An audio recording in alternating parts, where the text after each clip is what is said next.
Speaking Freely with the ACLU of Pennsylvania. I'm Andy Hoover, your host and Director of Communications at the ACLU of PA.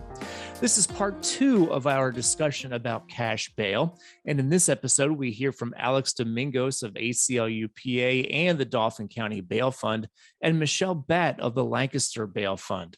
Alex and Michelle explain what a bail fund is and what role it plays in the work to end pretrial detention.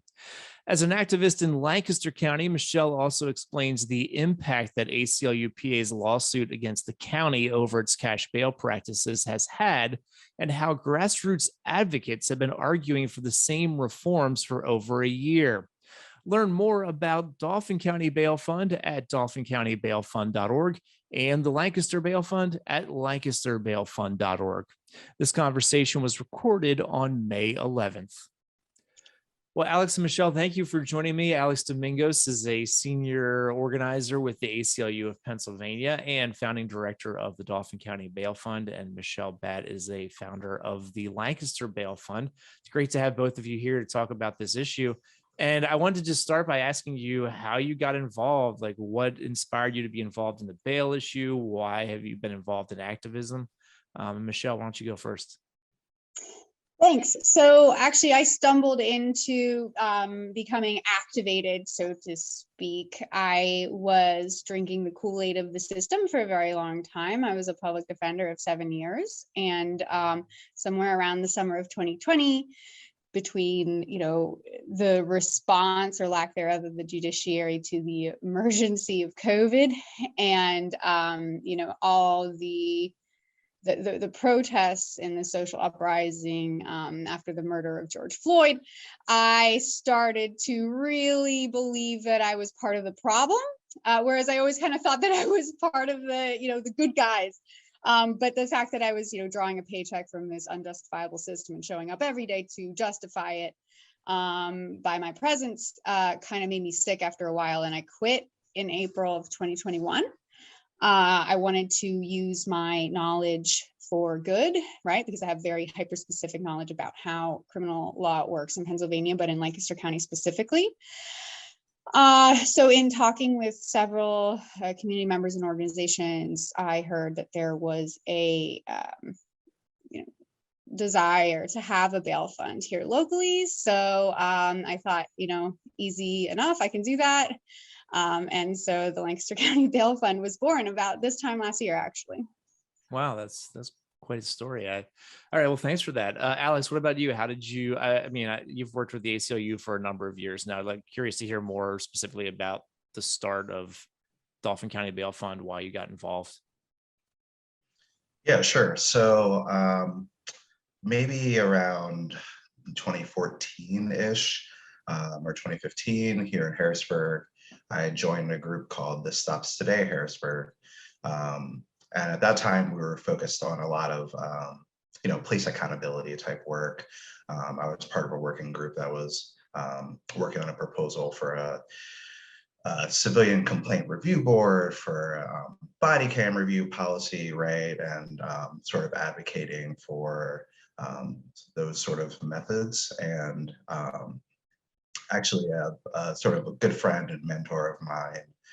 It was that weekend when Alton Sterling and Philando Castile were murdered, like back to back. And I remember like walking around the city and just talking about how the limits of reform and reformist reforms, and how the combination of sort of the inadequacy of those policies of effectuating real change, as well as the, full court press backlash of system actors to even those sort of modest, ultimately rather ineffectual reforms, how that combination meant that, those focusing on those issues where it was maybe not necessarily the best use of time. So actually through like the media and social media, I became aware of our now colleagues and friends in Philadelphia doing their Mother's Day bailout. And that was just really inspiring. And that was sort of a catalyst for us to start thinking about bail funds as a tactic. So that sort of spurred us to start the long road to researching and learning and ultimately deciding to start a bail fund here in Dauphin County. And you mentioned Philadelphia. There are a number of bail funds around the state, two in Philly, Dauphin, Lancaster, at least one in Allegheny. And I thought I had heard that there was talk about starting one in Lehigh as well. Did I name them all? Or are there others that I missed? Montgomery County has Montgomery, one okay. as well. Yeah. Okay. And I believe, I don't know if I'm breaking news, but I believe Erie is either considering or they may be official now, but yeah, there's lots of bail fund activity here in Pennsylvania. Okay, so with that in mind, Alex, why don't you explain what a bail fund is? How does it function and how does it operate? Yeah, sure. So I'll start by saying, bail funds have a long history in the country and as well as in Pennsylvania. Even the ACLU, as far back as 1920, operated a bail fund at the height of the Red Scare. And at its core, very simply, a bail fund is just a collection of money, either raised by a person or a group of people, such as faith groups or other sort of community groups, in order to post bail or bond on behalf of an individual or a group of people. So each bail fund operates a little differently. They each have their own referral processes, fundraising sources, criteria, target areas, and whether they focused on immigration or criminal, or whether it's specifically around a particular protest. But we all focus on pretrial detention, and we all, at least in the contemporary context, operate in opposition to the profit model of the insurance industry that operates the commercial bail bonds industry. Yeah. So I've talked with NISA. Michelle, did you want to chime in there? Yeah. Okay. So I've talked with NISA about our recently filed lawsuit against Lancaster County over bail practices there. And the Lancaster Bail Fund has been very active in advocating for reform in the county. Michelle, you wrote in an op-ed this week on Lancaster Online that there's no reason the county had to expose itself to a lawsuit. But now that the ACLU has sued, county leaders can get ahead of this issue. They can implement the measures we've been requesting and demonstrate their commitment to due process, equal protection, and the Sixth Amendment. What have you been advocating for, and how have stakeholders in Lancaster County responded?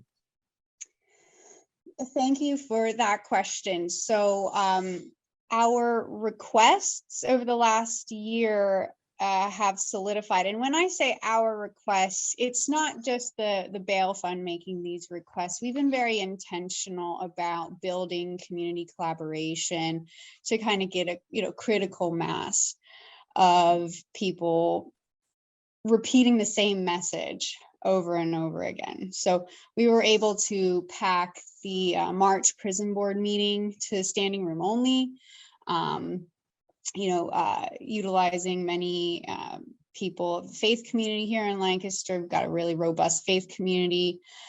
So when I say our requests, it's really more broadly than the bail fund. I've been happy to work with Power Interfaith, for instance, here. But our requests have solidified to 4 main ones. And the first 2 I'll list, I believe, have really been go hand in hand with what the ACLU is suing Lancaster over. So our first request is that the county provide representation for people that are facing arraignment. Okay. That I came to learn recently is actually a constitutional right.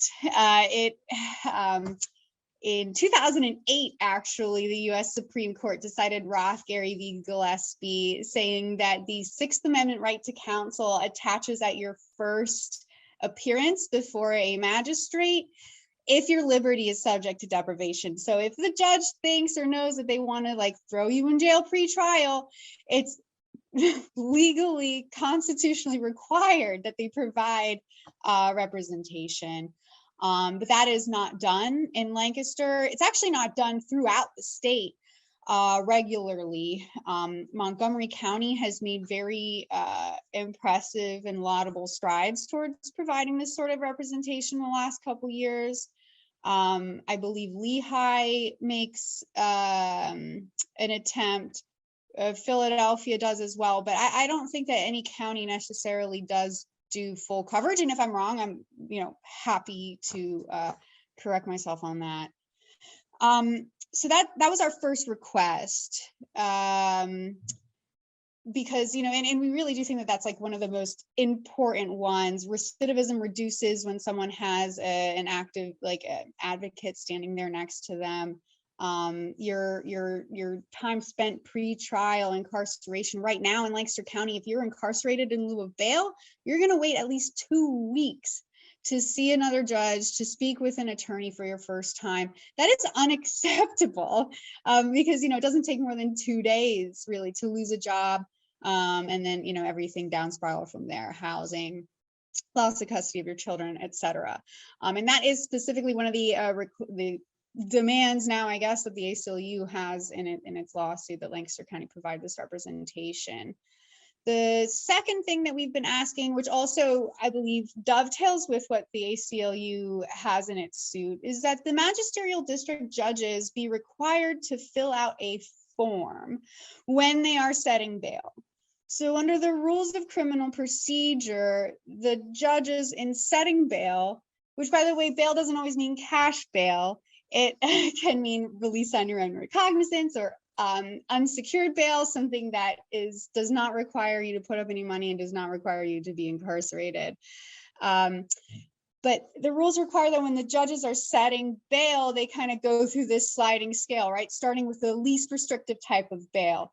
Is ROR going to be sufficient to, make sure that this person comes back to court? If not, okay, then what about unsecured bail? No, you don't think unsecured bail is sufficient? Okay, well, what about cash bail? Okay, if you think cash bail is really necessary, what about a 10% bail instead of like a full straight bail? And so on and so forth. And then with respect to cash bail, the judges are also supposed to take into consideration somebody's financial condition, so that the bail amount that is set is not excessive. I just got a call earlier today from a gentleman that's been incarcerated in the Lancaster County prison for 7 months in lieu of $1 million bail. This is not an individual that was named in the ACLU suit. This is just normal practice in Lancaster County. Apparently, it's not hard to find examples like this. So the hearing at which bail is set is largely closed to the public. There is no record made of it. There's not a transcriptionist there taking notes.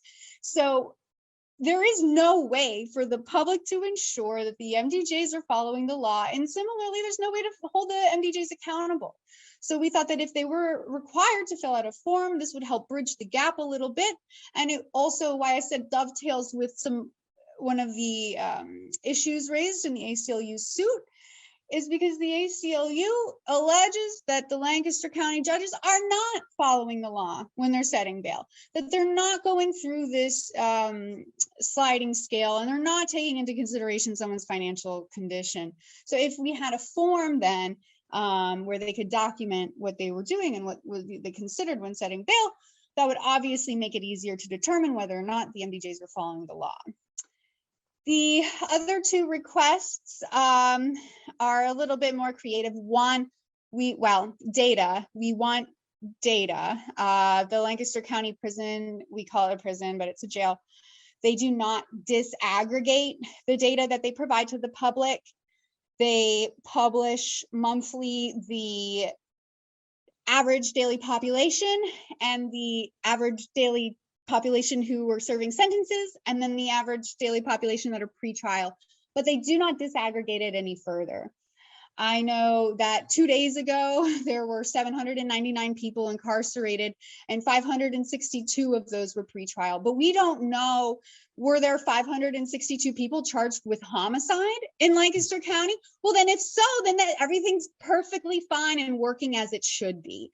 But they don't disaggregate that data any further, so we can't determine like what is the main driving factor of pretrial incarceration here in this county, which I believe is very important, because us, like very many other people right now, counties across the nation, across Pennsylvania, are talking about building a new jail. So I want to make sure that they don't build a bigger one. And I hope that the data would help us guide that advocacy on that front. And the fourth thing we requested of them was that they reinstitute something that they had done here starting in 2013, but ceased doing at the end of 2019. They started what's called a commitment review panel. The county stakeholders did.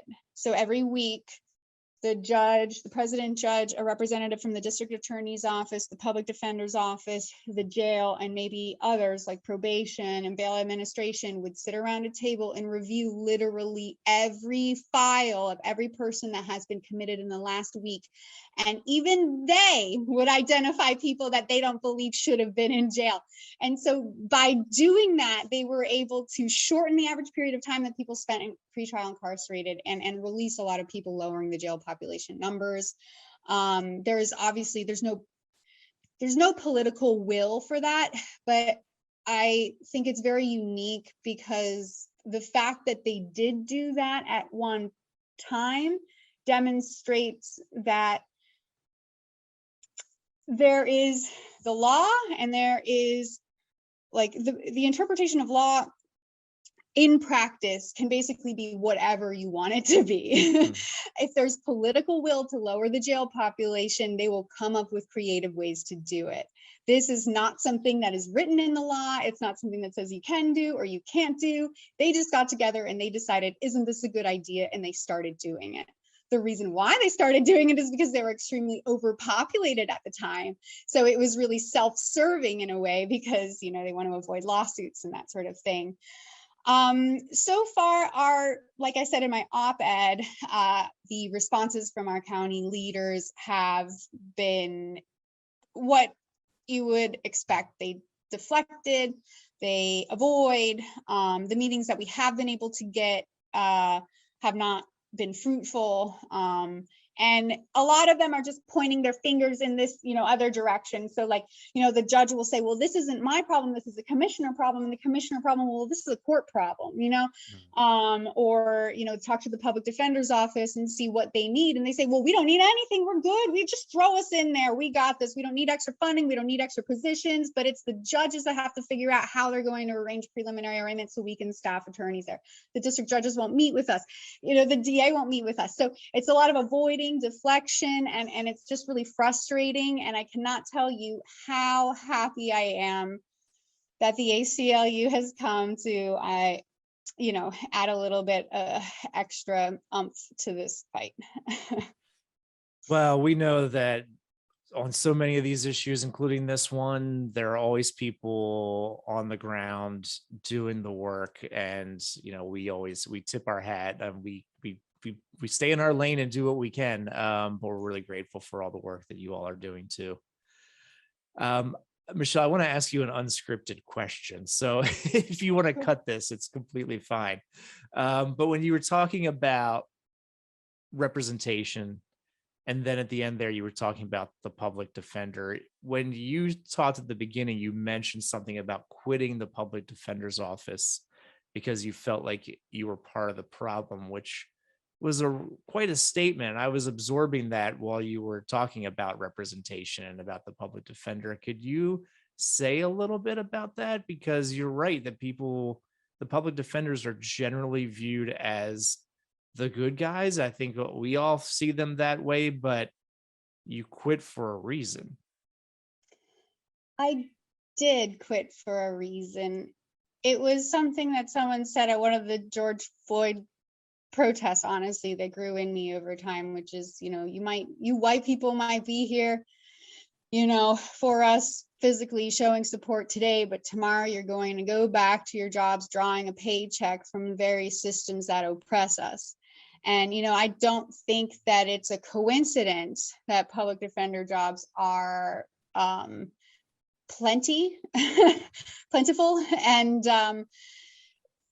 because while I did feel as though I was able to make a difference in the lives of some people, you are never going to successfully litigate your way out of mass incarceration problem. it is set up to fail, especially in PA when we're underfunded. I mean, we're the only state that doesn't have a state funding. And I mean, representation at the preliminary arraignment is a great example of one of the very many systemic problems that I started to see piling up that I could do nothing about. You know, by the time I met my clients for the very first time, it was 2 weeks after they had already been like kidnapped, separated from their families. And I was too entrenched in the norms of the system to care.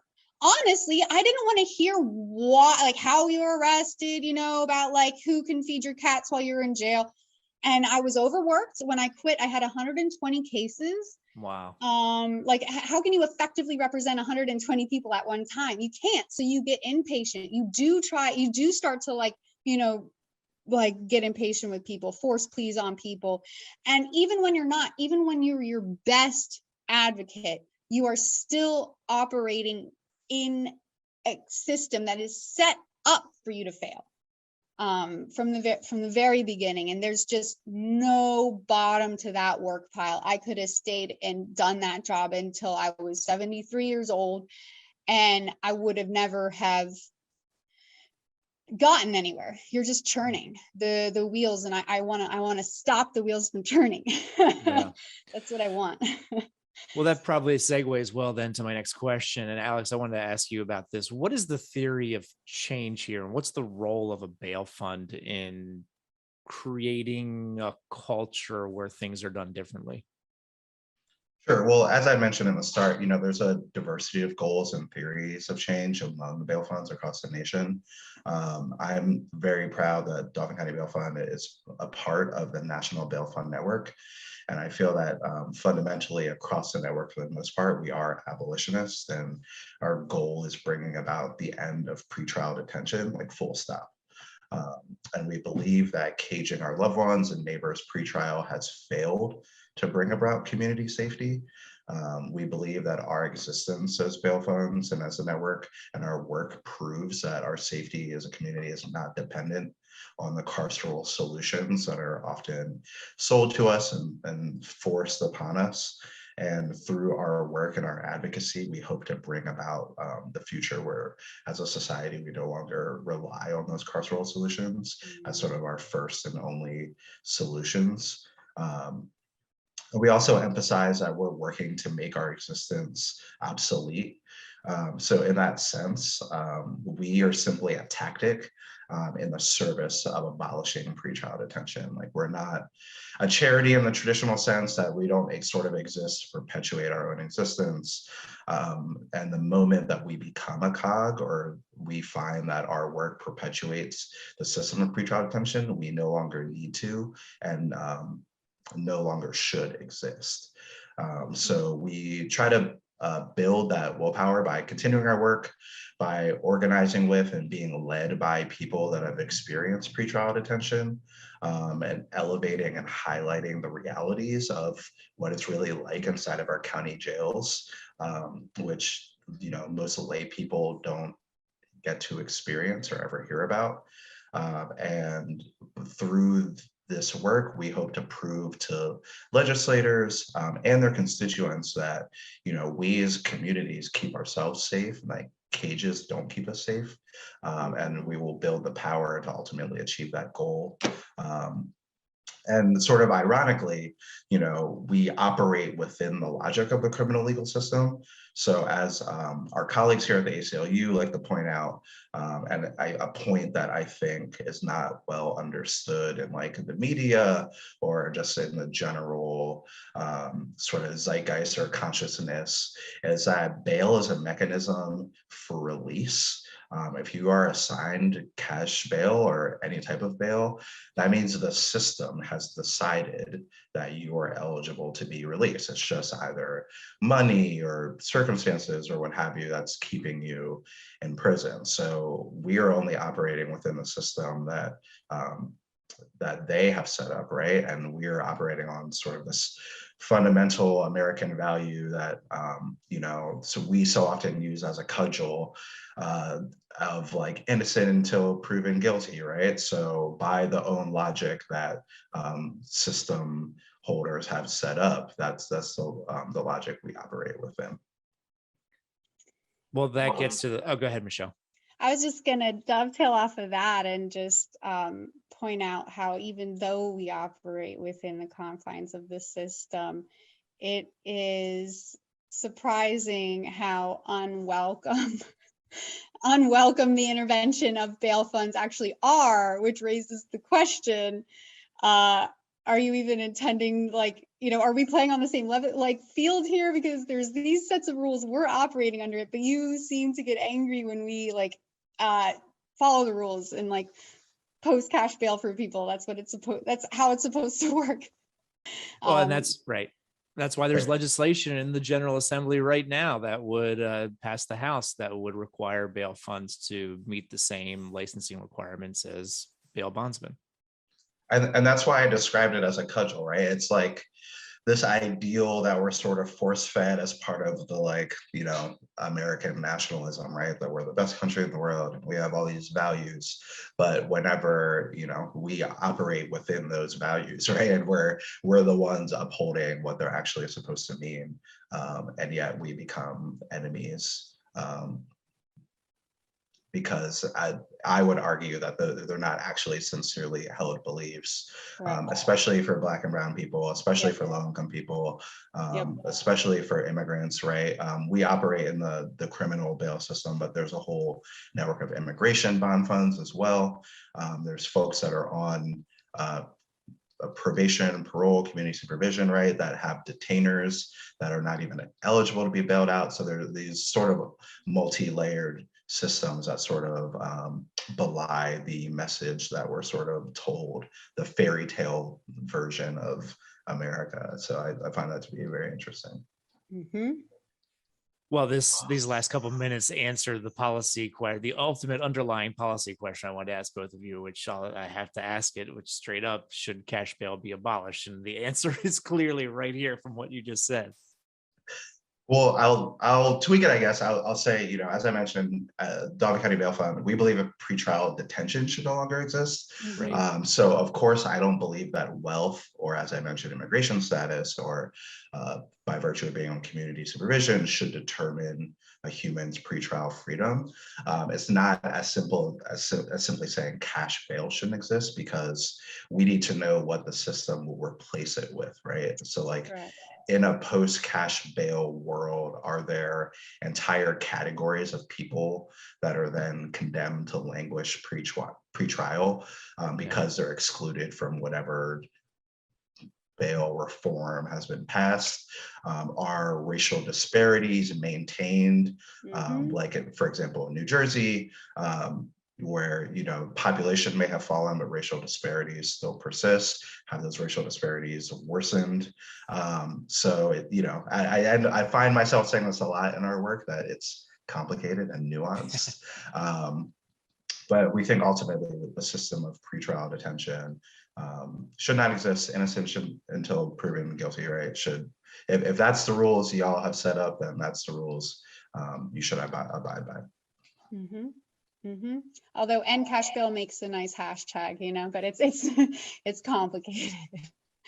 Yes, this is the debate that goes on within our offices and on conference calls about what exactly to say, because we understand that, as Alex said, it's complicated, and what comes after could be just as problematic when you start getting into using algorithms, and which is bad data in and bad results out, which may just lead to more pretrial detention. Exactly. So abolish cash bail, abolish pretrial detention, abolish immigration detention, abolish detainers, abolish risk assessment tools. It's a long bumper sticker, but Michelle, I wanted to ask you a little bit about the human cost here. You were a public defender, you were running the bail fund. You did mention a little while ago about, a person being kidnapped for 2 weeks, essentially. Can you say a little bit about some of the human impact that you've seen? Yeah, thank you. So I like to say when people ask me, oh, you're a public defender, how is that? Whatever, you have to defend those people or whatever, that I've never met a criminal, except for maybe if you talk about the people on the bench or in the DA's office. But I've literally never met a criminal. I have met people accused of things. I've met people that have maybe done things, but like everyone that I have ever met, I have never, in 7 years as a public defender, I have never been, in a situation where I was like, I cannot do this job. I cannot represent this person. Everyone is worthy of redemption. Everyone is worthy of a second chance. When people think about the negative impacts of, pretrial detention, they can kind of whitewash it to talk about, well, what about those cases where people are like actually innocent? And that does happen. It's frustrating to see. I want, one of my first very big jury trial victories was an arson case. And my client was incarcerated pretrial for, some amount of time. I forget now, it's been a while. And he, I won, and I had a news people there at the end, like getting a quote from me, like asking me, well, what's going to happen? Will your client get time served? And I'm like, no, he's going home.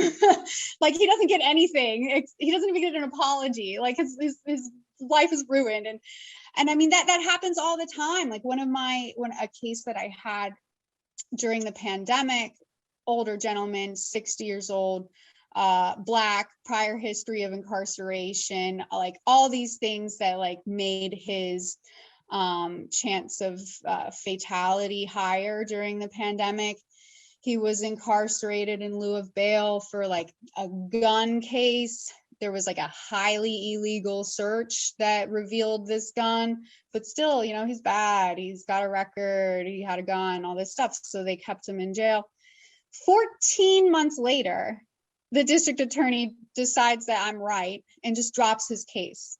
Wow. So like there's that way of looking at it, but there's also, people can experience, even people that may have shoplifted, that pack of cigarettes or done whatever, like even those people, there's video evidence of him walking out of the store with the cigarettes. I don't care. Like we had a gentleman that we bailed out in the bail fund that actually unfortunately passed a couple days after we posted his bail. He was in his 60s.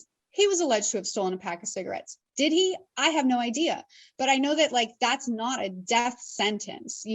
He was very ill. When the police came to enforce the warrant, there's medical equipment all over the place. They should have known, right?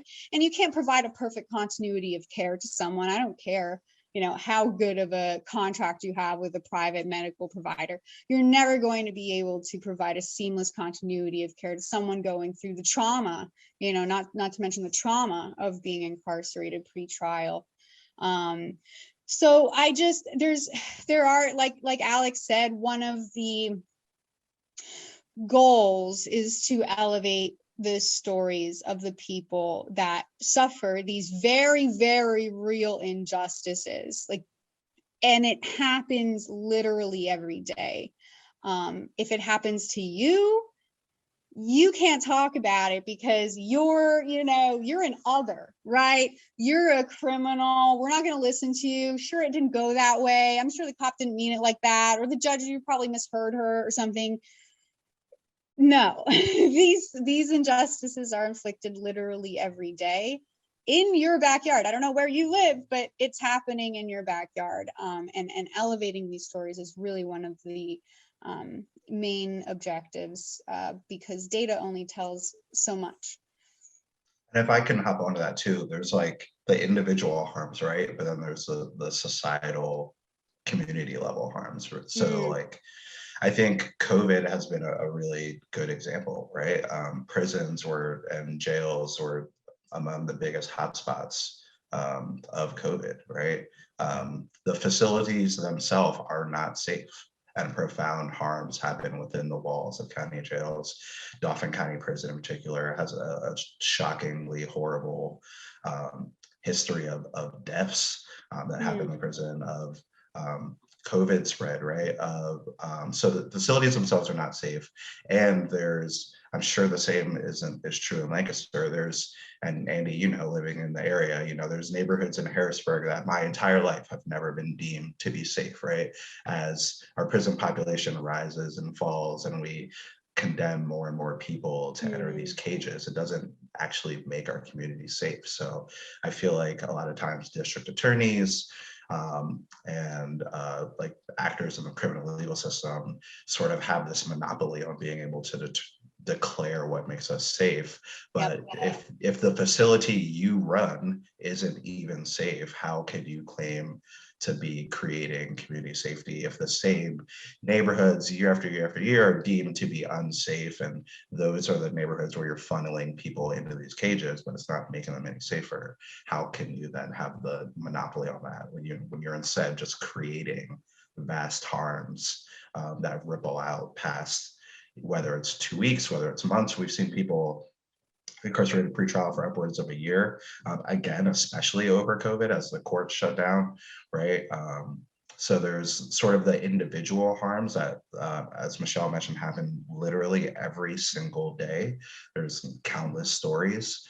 There's also sort of the community level harms that not only are these carceral systems not making us safe, in lots of ways they're making us more unsafe, and they're creating vast harms that are too vast to even discuss on this call, right? I'm sure we'd have to compile every episode of this podcast to sort of to reach every single facet of the criminal legal system and the harms it perpetuates in our communities. Yeah, but we should be reappropriating we should appropriate the dialogue of public safety, because it is objectively, now there's research and data coming out that like pretrial incarceration might not cause us to be any safe whatsoever. It could actually be having the opposite effect, and it's like mind-blowing how people don't see that, right?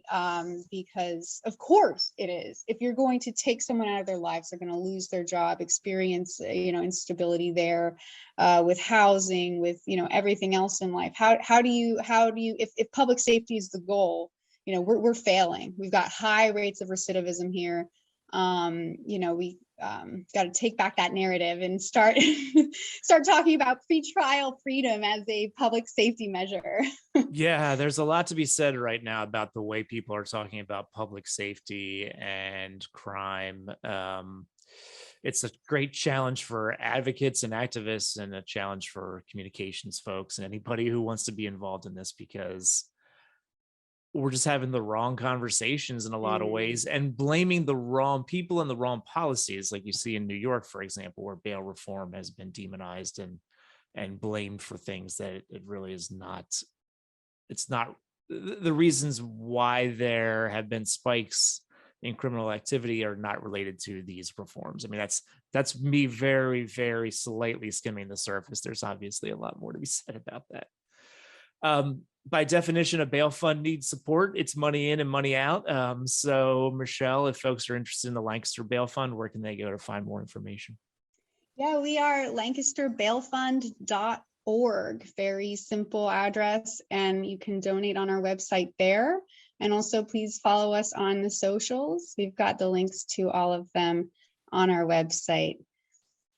And Alex, what about the Dauphin County Bail Fund? Where can folks find information? We're at dauphincountybailfund.org. We're also on Facebook, Instagram, and Twitter. So please feel free to donate or volunteer, or show up to Dauphin County Prison Board and inspectors meetings, or pay attention to your district attorney's race and ask them about cash bail when they're asking for your vote. There's lots of different ways for people to plug in for the fight for pretrial freedom. So always feel free to reach out to us. We can definitely point you in whatever direction you feel like you're capable of helping them. It sounds great. Well, thank you both, and thank you for your great work. It's inspiring. Thank you. Thanks, Andy. Thank you again to Alex Domingos of ACLU-PA and the Dauphin County Bail Fund, and Michelle Batt of Lancaster Bail Fund. Links to the Bail Fund's websites and Michelle's LMP op-ed are in the show notes. That brings episode 74 to a close. The audio editor of Speaking Freely is Freddie Foulet, and our video editor is Cambria Lee. Our music is from bensound.com. The executive director of the ACLU of Pennsylvania is Reggie Shuford. I'm Andy Hoover, the host, writer, and director of this podcast. Until next time, be healthy and be free.